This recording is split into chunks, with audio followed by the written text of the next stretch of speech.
Hello students, welcome to Amar tuition classes Sardar Nagar Ahmedabad. आज मैं आपको 11th स्टैंडर्ड्स में जो फर्स्ट चैप्टर था अकाउंटिंग एंड इट्स टर्मिनोलॉजी, उसमें मैंने टर्मिनोलॉजी का जो सेक्शन है ऑलरेडी आपका कवर कर लिया है।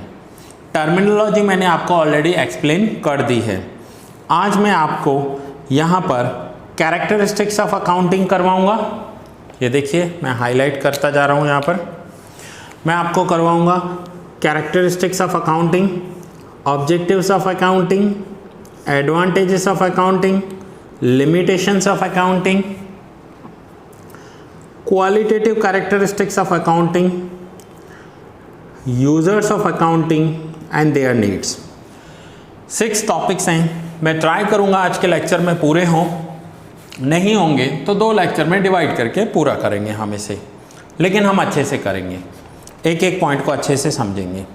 सो आज मैं स्टार्ट कर रहा हूँ कैरेक्टरिस्टिक्स ऑफ अकाउंटिंग। ये आपका जो टेक्स्ट बुक है, न्यू एडिशन का टेक्स्ट बुक, जिसमें आपको जीएसटी का चैप्टर दिया हुआ है। न्यू एडिशन का जो टेक्स्ट बुक होगा वहाँ पर आपको introduction to goods and services दिया हुआ है, और अगर आपके पास ओल्ड एडिशन का बुक होगा तो ये चैप्टर नहीं होगा। सो ये न्यू एडिशन है। न्यू एडिशन चैप्टर में पेज नंबर 2 पर कैरेक्टरिस्टिक्स ऑफ अकाउंटिंग है, मैं वहाँ पर आपको करवा रहा हूँ। अगर आपके पास ओल्ड एडिशन भी होगा तो ओल्ड एडिशन में ये चैप्टर तो सेम एज इट इज़ है। सो चलिए अपना बुक निकाल दीजिए, आप पेज नंबर 2 पर आ जाइए और वहाँ पर हम कैरेक्टरिस्टिक्स ऑफ अकाउंटिंग देखेंगे। First is financial characteristics. Transactions or event which are recorded in accounting must be measurable in monetary value. Underline कर लो, must be measurable in monetary value. Accounts में हम जो भी रिकॉर्ड करते हैं उन्हें हम मनी में मेज़र कर सकें, ऐसे प्रोडक्ट होने चाहिए या ऐसी एंट्रीज होनी चाहिए। अगर हम मनी में उसे मेज़र नहीं कर सकते तो हम उसे अकाउंट में रिकॉर्ड नहीं कर पाएंगे। So measurable in monetary value होना चाहिए। For example 10,000 kilo of chemical is purchased, the value of this purchase has to be determined in terms of money. आप मार्केट में जब भी कोई प्रोडक्ट परचेज करने जाते हो, आप प्रोडक्ट कितना भी परचेज़ करो, बट फाइनल आप उसका जो पेमेंट करते हो, जो आप उसका बिल देते हो, वो इन टर्म्स ऑफ मनी होता है। So financial characteristics means account में हम वो ही रिकॉर्ड करेंगे जो हम in terms of money calculate कर सकें। This chemical is purchase for 20,000 which means that 10 kilogram chemical is equals to 20,000। In exchange of chemical ₹20,000 are payable. हमने 10,000 किलो केमिकल परचेज किया है और उसके सामने हम 20,000 रुपीज़ कैश पे कर रहे हैं। सो रुपी इज़ मनी। रुपीज़ जो हम पे कर रहे हैं, जो हम करेंसी पे कर रहे हैं, that is money. So accounts के फर्स्ट कैरेक्टरिस्टिक्स में आता है कि हम जो भी पे करेंगे वो रुपीज़ में पे करेंगे, उसका मॉनेटरी वैल्यू होना चाहिए। अगर मॉनेटरी वैल्यू नहीं है तो हम अकाउंट्स में उसे रिकॉर्ड नहीं कर पाएंगे। क्लियर हुआ? सेकंड कैरेक्टरिस्टिक्स पे आते हैं। Money as a medium of exchange. Money as a medium of exchange. Transactions और events recorded in accounting come into existence through the uses of money. हम अकाउंट्स में जितने भी ट्रांजैक्शंस रिकॉर्ड करते हैं वो पैसों के रिलेटेड होते हैं। Money as an exchange will be received by seller for 10,000 kilo of chemical sold and by this money he can purchase any other product और सर्विस। हमने हमारे सेलर से 10,000 किलो केमिकल परचेज किया और हमने उसे पैसे दिए 20,000। अब वो उस 20,000 में से और कुछ परचेज कर सकता है। So money as a medium of exchange है। हमने यहाँ पर केमिकल और मनी को एक्सचेंज कर लिया। सो यहाँ पर देखिए क्या दिया हुआ है, seller has 10,000 kilo chemical, sale of chemical उसने किया 20,000, हमने 10,000 किलो केमिकल परचेज़ किया, ये रहा हमारा प्रोडक्ट, और हमने इसे 20,000 रुपीज़ मनी पे कर दी। अब वो उस मनी को लेकर मार्केट जाएगा और उसे जो भी प्रोडक्ट या सर्विसेज या कमोडिटी परचेज़ करनी है तो वो इन पैसों से कर सकता है। मीन्स हम अकाउंट में, कहने का मतलब है, जो भी रिकॉर्ड करेंगे वो इन टर्म्स ऑफ मनी रिकॉर्ड करेंगे। अगर वैल्यू मनी में नहीं होगी तो हम अकाउंट में रिकॉर्ड नहीं कर सकते। Clear? Third point, classification and analysis. In accounting, different types of transactions are recorded. These transactions are made in cash form or non-cash form, that means known as credit transactions. Account में हम cash transactions and credit transactions दोनों ही transactions को record करते हैं, लेकिन दोनों transactions को हमें क्लासीफाई करना होगा और दोनों ट्रांजेक्शन्स को रिकॉर्ड करने का जो मेथड होता है वो अलग होता है, एक जैसा मेथड नहीं होगा। ठीक है? These transactions are performed for any income, expense, assets और liability। हम जब अकाउंट्स रिकॉर्ड करते हैं तो हमें ये सोचना होता है कि ये हमारे इनकम हैं, एक्सपेंस हैं, हमारे एसेट्स हैं या लाइबिलिटी है। कहने का मतलब हमें टाइप्स ऑफ अकाउंट देखना होता है। Types of account means 3 types के अकाउंट्स होते हैं, personal account, real account and nominal account. ये आपके नेक्स्ट चैप्टर में, चैप्टर नंबर 2 में आ जाएंगे, जहाँ पर पहले हमें डिसाइड करना होता है, हमें क्लासीफाई करना होता है कि ये अकाउंट पर्सनल है, रियल है या नॉमिनल है, और उसके बाद हम उसे रिकॉर्ड करते हैं। तो अकाउंट्स को हमें क्लासीफाई करना होगा कि ये हमारा अकाउंट जो है, ये जो ट्रांजैक्शन है, ये कैश ट्रांजैक्शन है या क्रेडिट ट्रांजैक्शन है, फिर इनकम है, एक्सपेंस है, एसेट्स हैं, लाइबिलिटीज़ हैं। इन सबको क्लासीफाई करने के बाद ही हम अकाउंट को रिकॉर्ड कर सकते हैं। These transactions are classified and analyzed on the basis of their nature, which is derived from debit credit rules of accounting. ये हम उसके नेचर से समझ सकते हैं और उसके लिए हमें उसके डेबिट और क्रेडिट के रूल समझने होंगे, which are discussed here after. इस चैप्टर के बाद नेक्स्ट चैप्टर में डेबिट और क्रेडिट के रूल्स डिस्कस किए हुए हैं। Due to characteristics of classification and analysis, transactions of prescribed time can be seen together at one place. For example, what was opening balance of assets? How many assets were purchased?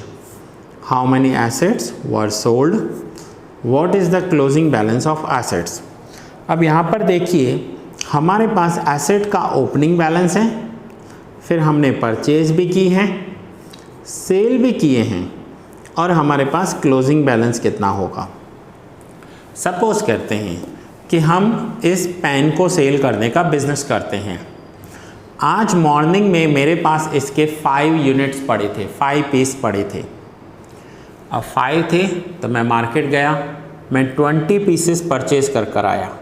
सो मेरा opening balance था 5, 20 और purchase कर लिए तो अब मेरे पास हो गए 25।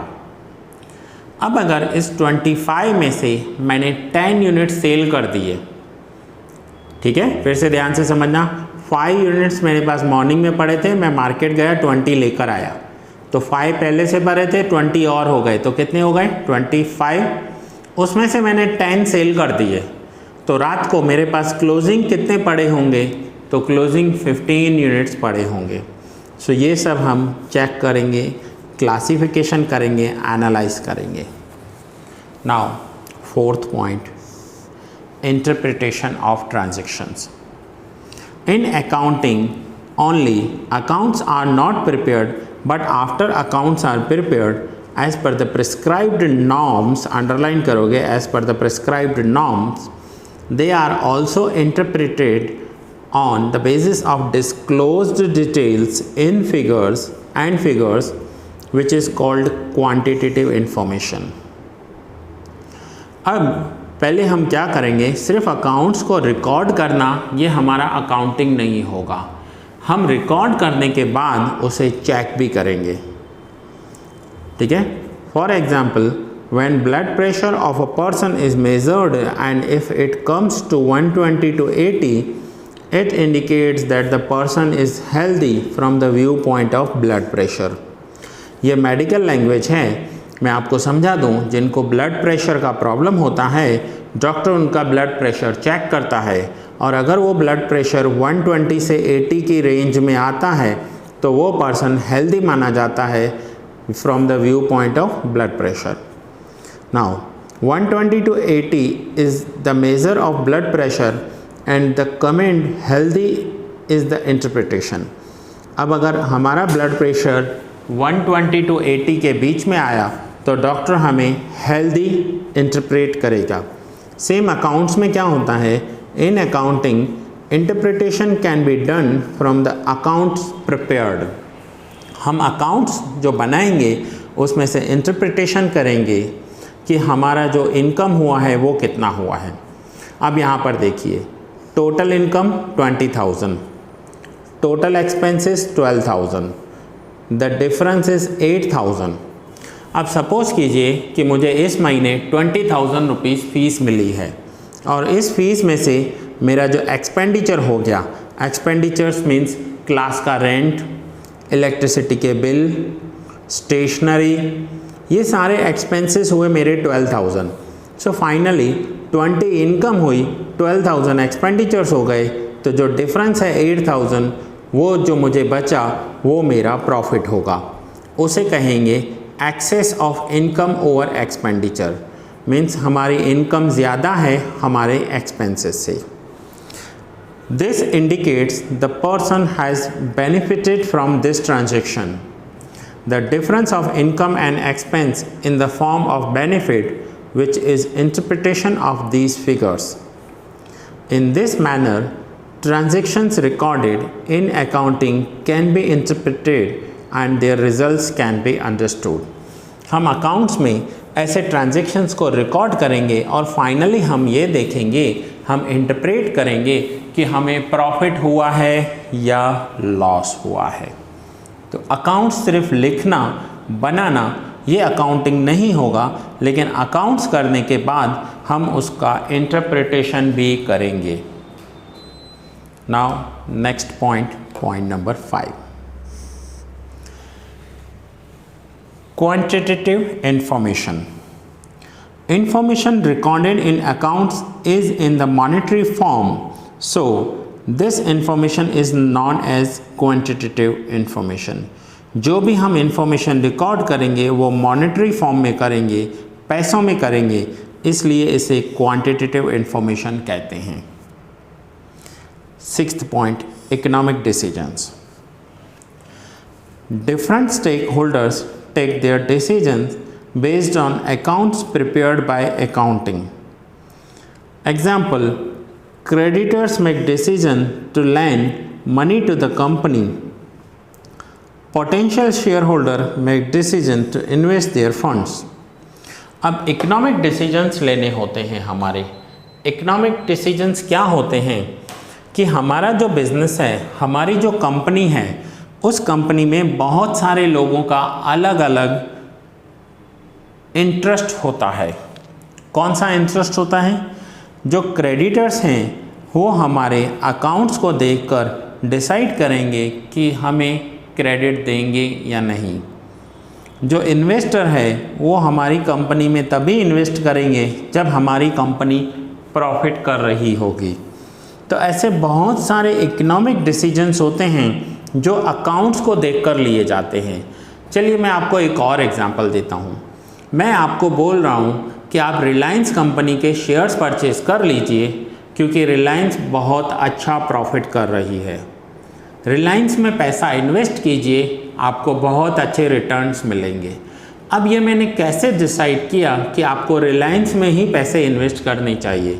तो वो डिसीजंस लेने के लिए मैंने उनके अकाउंट्स देखे, मैंने उनका प्रॉफिट देखा, मैंने उनके अकाउंटिंग इन्फॉर्मेशन को एनालाइज किया, मुझे लगा कि ये बहुत अच्छा प्रॉफिट कर रहे हैं, इस कंपनी का फ्यूचर बहुत अच्छा है, इसलिए मैं इसमें इन्वेस्ट करूँगा। तो ये मैंने कैसे डिसाइड किया, मैंने अपना इकोनॉमिक डिसीजन कैसे लिया, तो वो मैंने रिलायंस कंपनी के अकाउंट्स को देखकर डिसीजन लिया। तो ऐसे डिसीजंस लेने में अकाउंटिंग हेल्पफुल होता है। Now next, historical information. In accounting, all past transactions and events are recorded. These past transactions or events become history. Past always disclose history. Underline करोगे, past always disclose history. Accounts prepared on the basis of history represent historical information and result. Thus, accounting has relation with historical information. हम accounts में जो भी record करते हैं वो past हो जाता है हमारा, और पास्ट को देखकर अगर हम कोई डिसीजन लेते हैं तो ये हमारी हिस्टोरिकल इन्फॉर्मेशन हो जाती है। Characteristics which are derived from definition explain the process of accounting from where this process commences, from which stages does it pass, what is derived from each stage, what is derived at the end of the process. Definitions and characteristics presents information about all these issues. The stages of accounting process are given here in the form of figure. अब देखो यहाँ पर एक आपको figure दिया हुआ है। सबसे पहले आपको अकाउंट्स में रिकॉर्ड करना है, ये आपका स्टेप नंबर 1 होगा, रिकॉर्डिंग होगी। रिकॉर्डिंग के बाद आप उसका क्लासिफिकेशन करोगे। क्लासिफिकेशन करने के बाद आपको एनालाइज करना होगा। जैसे मैंने आपको बताया कि रिलायंस अच्छा प्रॉफिट कर रही है, तो ये मैंने एनालाइज किए उनके अकाउंट्स को। फाइनली मैं कंक्लूज़न पर आऊँगा कि मुझे वहाँ पैसे इन्वेस्ट करने चाहिए या नहीं करने चाहिए। देन इंटरप्रिटेशन करूँगा कि ये जो मैंने पैसा इन्वेस्ट किया है ये परफेक्ट इन्वेस्ट किया है, अच्छा प्रॉफिट मिल रहा है।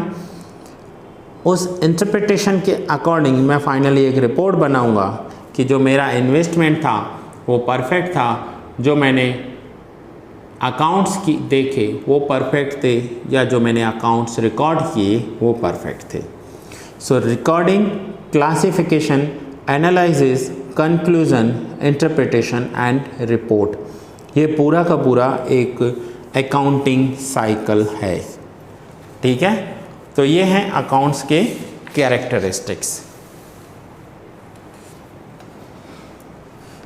यहाँ पर हमने अकाउंट्स के कैरेक्टरिस्टिक्स को देखा। Next, objectives of accounting.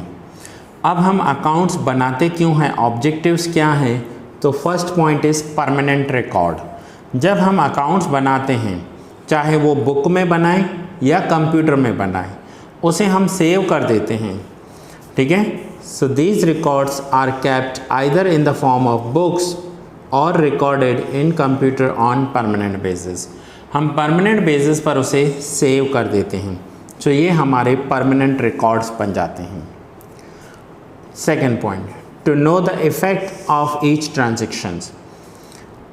Each transaction has its effect on overall profitability or economic condition of the business.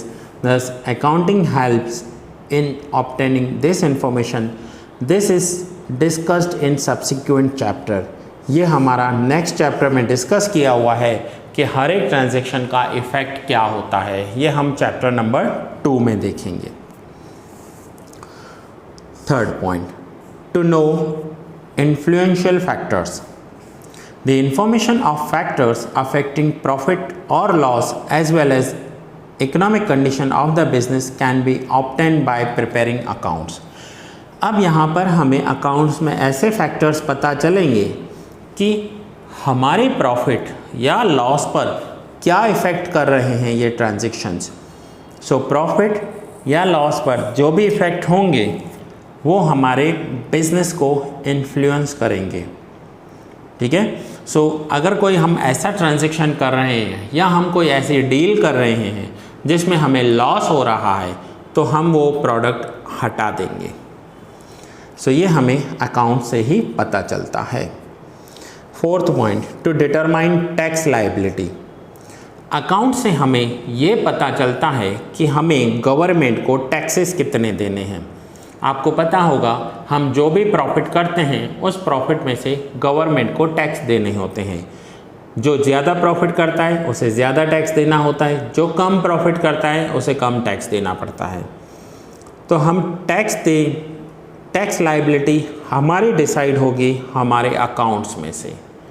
जितना भी हमारा टैक्स होगा वो हमारे अकाउंट से डिसाइड होगा कि हमें कितना टैक्स गवर्नमेंट को देना है। To know quantum, that means size of payables. कई बार ऐसा होता है कि हम बिज़नेस में बहुत सारे गुड्स क्रेडिट पर परचेज करते हैं। सपोज़ करो आज मैंने 1 लाख रुपए के गुड्स क्रेडिट पर परचेज़ किए और ऐसा रेगुलर हो रहा है, तो मुझे 1 महीने बाद, 2 महीने बाद, 3 महीने बाद कैसे पता चलेगा कि मुझे टोटल कितना अमाउंट मार्केट में देना है? तो वो मुझे मेरे अकाउंट्स बताएंगे कि मेरा क्वांटम ऑफ पेएबल्स कितना है, मीन्स मैंने मार्केट से कितना क्रेडिट लिया है और मुझे कितना पैसा मार्केट में देना है। Next is quantum of receivables. अब कई बार बिजनेस में ऐसा होता है कि मेरे पास जो कस्टमर्स आते हैं मैं उन्हें क्रेडिट पर गुड्स देता हूँ और मैं रोज़ क्रेडिट पर सेल करता हूँ। अब बिज़नेस में अगर मैं कंटिन्यूस क्रेडिट पर सेल करूँगा तो मुझे अब ये देखना हो कि मुझे मार्केट में से पैसा लेना कितना है, मैंने कितने लोगों को क्रेडिट दे रखी है, मैंने कितने कस्टमर्स को क्रेडिट पे गुड्स दिए हैं, मुझे मार्केट से टोटल कितना पैसा कलेक्ट करना है, तो वो मुझे मेरे अकाउंट से ही पता चलेगा। Point number 7, to measure profitability of business. Business में प्रॉफिट कितना हो रहा है या मेरा बिजनेस लॉस कर रहा है, ये अकाउंट से ही पता चल सकता है। अगर मैं अकाउंट्स नहीं बनाऊंगा तो मुझे ये कभी भी पता नहीं चलेगा कि मेरा बिजनेस प्रॉफिट कर रहा है या लॉस कर रहा है। 8th point, to know economic status of the business. At the end of the year, what is the size of liabilities, assets and receivable of the business can be seen from the accounts under accounting system. मेरे business को 1 साल पूरा हो गया। अब 1 साल के बाद मैंने प्रॉफिट कितना किया, लॉस कितना किया, मुझे मार्केट से पैसा लेना कितना है और देना कितना है, इन सब बातों की जो इन्फॉर्मेशन होती है वो हमें सिर्फ अकाउंट से ही मिल सकती है। अगर हम अकाउंट बनाएंगे तो ही पता चलेगा, नहीं बनाएंगे तो पता नहीं चलेगा। Next is point number 9, to detect and avoid errors and frauds. कई बार हमारा कैलकुलेशन में मिस्टेक हो जाता है जिसे हम एरर्स कहते हैं, और कई बार ऐसा होता है कि हमारे बिजनेस में हमारे साथ फ्रॉड हो जाते हैं। वो अकाउंट से हमें पता चल जाएंगे। अकाउंट से कैसे पता चलेंगे? सपोज़ करो कि मैं ये प्रोडक्ट सेल करता हूँ और मेरे एम्प्लॉइज़ को पता है कि मैं इसका अकाउंट करता हूँ, मीन्स अपने अकाउंट्स में रिकॉर्ड करता हूँ कि कितने पीस आए थे। या चलिए ये तो एक छोटा सा प्रोडक्ट है, हम एग्जांपल लेते हैं कि मैं टी शर्ट सेल करता हूँ और लास्ट मंथ मेरे पास 1000 टी शर्ट्स आए थे और उस 1000 टी शर्ट्स में से 900 टी शर्ट सेल हो गए जो मेरे पास अकाउंट किया हुआ है। मैं अपने एम्प्लॉय को बुलाऊंगा और बोलूँगा कि लास्ट ईयर 1000 टी शर्ट्स आए थे जिसमें से 900 सेल हो गए, इसका मतलब हमारे पास 100 टी शर्ट्स का स्टॉक होना चाहिए। अब एम्प्लॉय अंदर गया और उसने काउंट किए तो 90 टी शर्ट्स का स्टॉक पड़ा था। अब आए तो 1000 थे, सेल 900 हो गए, 100 का क्लोजिंग होना चाहिए स्टॉक, बट स्टॉक 100 के बदले 90 पड़ा है। दैट मीन्स 10 पीसेस हमारे चोरी हो गए, फ्रॉड हो गया। अब अगर वही एम्प्लॉई हमारे बिजनेस से फ्रॉड कर रहा होगा, मिस एप्रोप्रिएशन कर रहा होगा, तो वो समझ जाएगा कि यहाँ पर तो मेरा बॉस अकाउंटिंग कर रहा है, इसको तो पता चल रहा है कि प्रोडक्ट चोरी हो रहा है। सो फाइनली या तो वो हमारे यहाँ से काम छोड़कर चला जाएगा या काम करेगा तो चोरी नहीं करेगा, क्योंकि अब वो समझ चुका है कि हमें उसके फ्रॉड्स पता चल रहे हैं। सो अकाउंट से फ्रॉड पकड़े जा सकते हैं। तो ये हैं अकाउंट्स के ऑब्जेक्टिव्स। अब हम नेक्स्ट समझेंगे एडवांटेजेस ऑफ अकाउंटिंग। अकाउंट्स हम कर तो रहे हैं, लेकिन उस अकाउंट्स के एडवांटेजेस क्या हैं। अब हम आगे अकाउंट्स के एडवांटेजेस को समझेंगे, ठीक है। सो आइए एडवांटेजेस देखते हैं।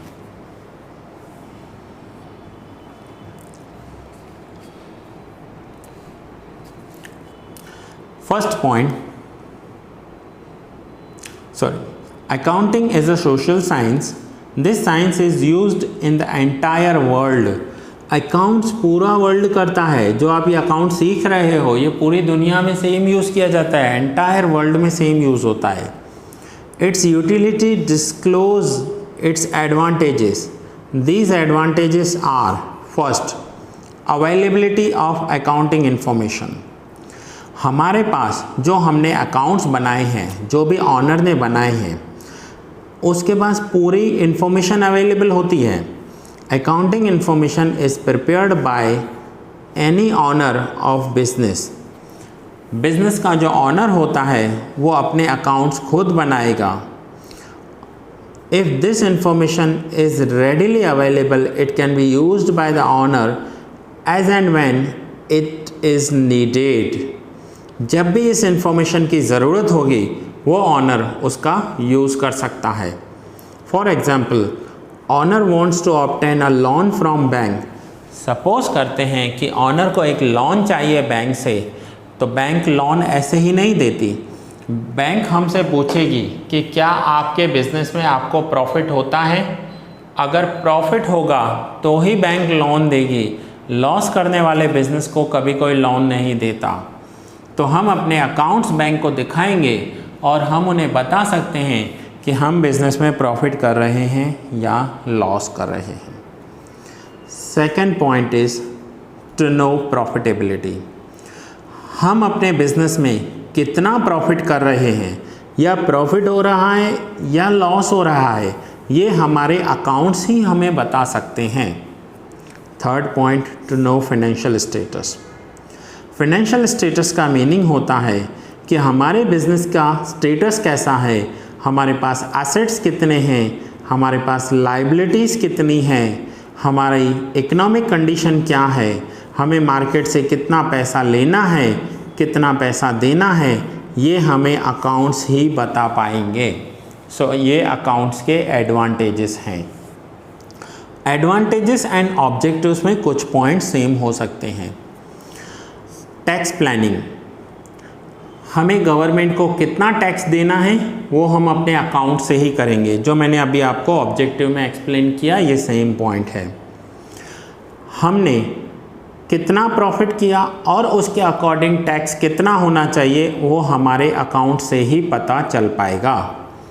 फिफ्थ पॉइंट, जो पॉइंट्स डिटेल में रीड करने की ज़रूरत होगी मैं रीड करूँगा, नहीं होगी तो मैं हेड पॉइंट ही एक्सप्लेन करता जाऊँगा आपको। वैल्यूएशन ऑफ बिजनेस, इस पॉइंट से हमें ये पता चलता है कि हमारे बिज़नेस का मार्केट में वैल्यूएशन कितना है। अगर मैं किसी भी ABC कंपनी का एग्जाम्पल लूँ और मैं आपको बोलूँ कि इस ABC कंपनी की मार्केट में वैल्यू 5 करोड़ रुपीस है, तो ये हमने कैसे डिसाइड किया? तो ये हमने उसके अकाउंट्स को देखकर डिसाइड किया। तो हमारे बिज़नेस का मार्केट में वैल्यूएशन क्या है ये हमें अकाउंट से ही पता चल सकता है। Sixth point, decision making. Different forms of business like sole proprietorship, partnership and company prepare their own accounts. Specifically, accounts of company are used by several stakeholders like creditors, shareholders, investors and investment decisions. अब हमें कोई decision लेना है, जैसे मैंने just अभी आपको बताया कि आपको रिलायंस में पैसा इन्वेस्ट करना है, तो ये आप डिसीजन कैसे लोगे? तो ये आप डिसीजन उनके अकाउंट्स को देख कर लोगे। सो डिसीजन लेना आसान हो जाता है, इजी हो जाता है। 7th point, as an evidence. Accounts जो हैं वो हमारा एविडेंस है कि हमने ये ट्रांजैक्शन किया है। इसके लिए आपको नेक्स्ट चैप्टर में एक पॉइंट आ रहा है जो है वाउचर। हमें यहाँ पर पता चलेगा कि हमने कितना काम किया है, कितने ट्रांजैक्शंस किए हैं, और ये हमारा एक एविडेंस है जो जस्टिफाई करता है कि हमने कितने ट्रांजैक्शंस किए हैं और किस कस्टमर को कितने गुड्स सेल किए हैं। इसका मैं आपको एग्जांपल दूंगा एविडेंस का।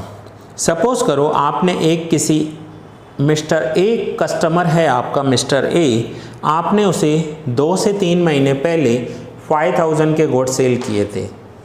आज मिस्टर ए आपके पास पैसा देने आया है और वो बोल रहा है कि आपने 5000 नहीं, आपने तो सिर्फ 3000 के ही गुड्स सेल किए हैं मुझे।